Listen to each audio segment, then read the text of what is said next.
kan ya? Bibi ikut kan? Bibi nggak bisa ikut sayang, soalnya kan Bibi harus beresin rumah. Oh iya, kamu harus inget ya, kamu nanti jangan nakal di sana, jangan minta yang macem-macem. Soalnya nggak enak sama Pak Kenan sama Bu Safira. Mereka tuh udah baik banget sama kita. Kamu aja sampai diajakin jalan-jalan. Iya Bi, aku nggak bakal nakal kok dan nggak bakal minta yang macem-macem. Oh iya satu lagi, kalau kamu mau ajak mainan cinta, jangan jauh-jauh ya. Pokoknya harus tetap Bu Safira. Oke? Iya Bi, aku udah ngerti.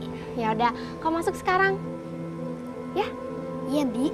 Dadah, hati-hati ya. Dah Bi. Tos dulu. Pak, titip Aska ya. Oh, tenang saja, Bi. Hati-hati ya.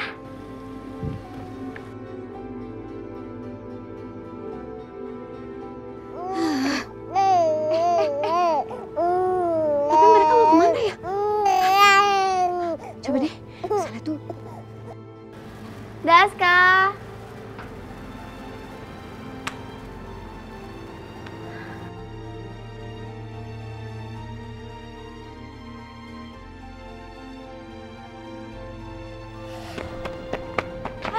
Mau kemana? Mau kemana, hei?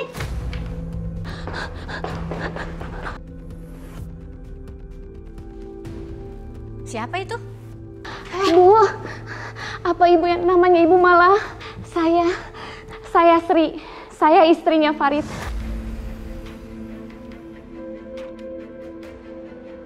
Bu, maaf, tapi tadi saya udah... Udah Azizah, biar saya bicara sama ibu itu.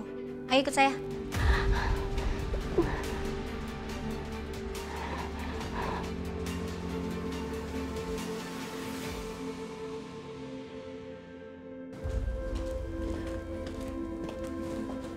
Duduk.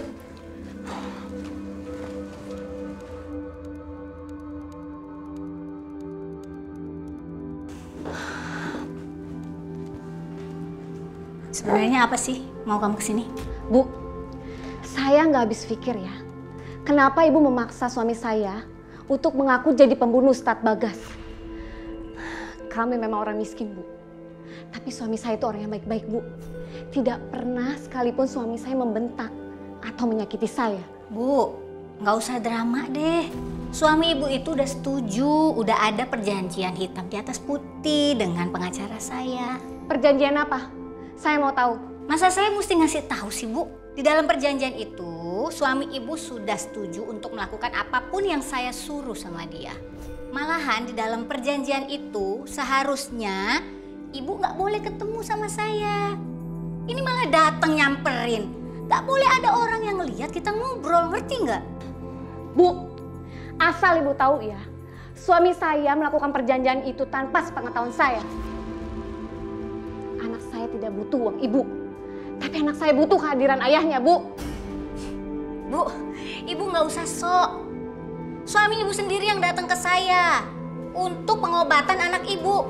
Kalau nggak ada saya, anak ibu bisa mati.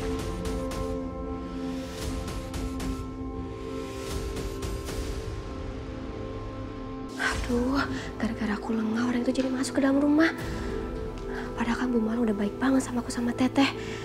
Tapi aku malah ngerepotin Bu Mala. Tadi aja satpam sampai kewalahan ngadepinnya. Aku takut Bu Mala dicelakain. Wah, aku harus usir orang itu. Jangan sampai Bu Mala diapa-apain. Dengar ya, Bu. Saya ini nggak maksa loh suami ibu. Suami ibu sendiri yang datang ke saya memohon-mohon supaya bisa memberikan uang untuk pengobatan anak ibu. Tahu nggak dia bilang apa? Dia bilang sampai rela bunuh orang demi untuk dapat uang pengobatan anak ibu.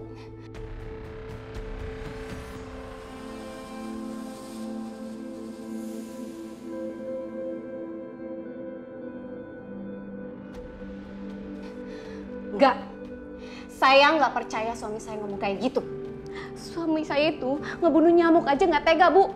Mana mungkin suami saya mau, Bu, disuruh ngaku bunuh orang. Ibu tuh nggak percaya. Sana, tanya aja langsung sama suami ibu.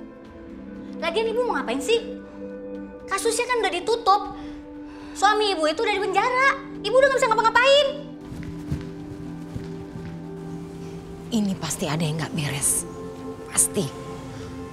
Gak mungkin Bu Mala ngomongnya pelan kayak gitu. Ini pasti ada sesuatu yang ditutupin deh. Udah kali coba.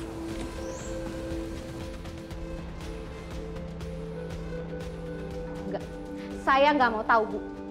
Saya akan ke kantor polisi dan bilang ini semua ke mereka. Silahkan. Emang polisi percaya sama ibu? Meskipun ibu bilang ya kepada polisi, tapi mereka udah punya bukti-bukti kuat. Terus ibu mau apa? Sekarang gini aja ya Bu ya, daripada kita capek nih berdebat, mendingan ibu pulang dan terima duit dari saya. Kalau masih ada apa-apa, silahkan langsung hubungin pengacara saya. Saya nggak ada waktu untuk ngurusin beginian.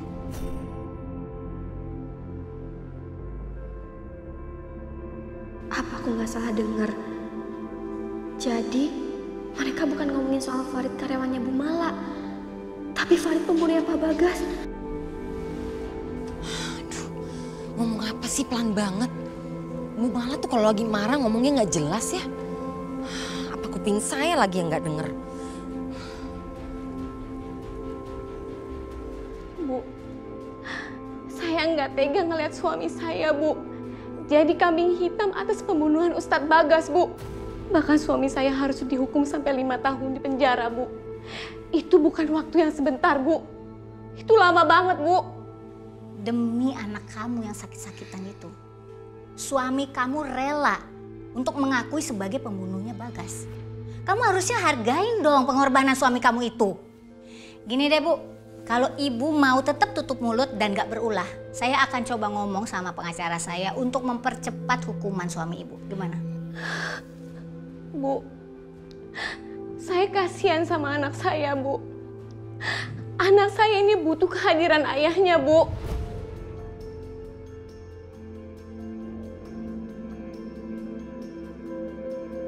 Astagfirullah, suami Bu Sri itu cuma ngaku-ngaku sebagai pembunuhnya Pak Bagas. Jadi sebenarnya yang membunuh Pak Bagas itu orang lain. Sekarang tinggalkan tempat saya. Cepat!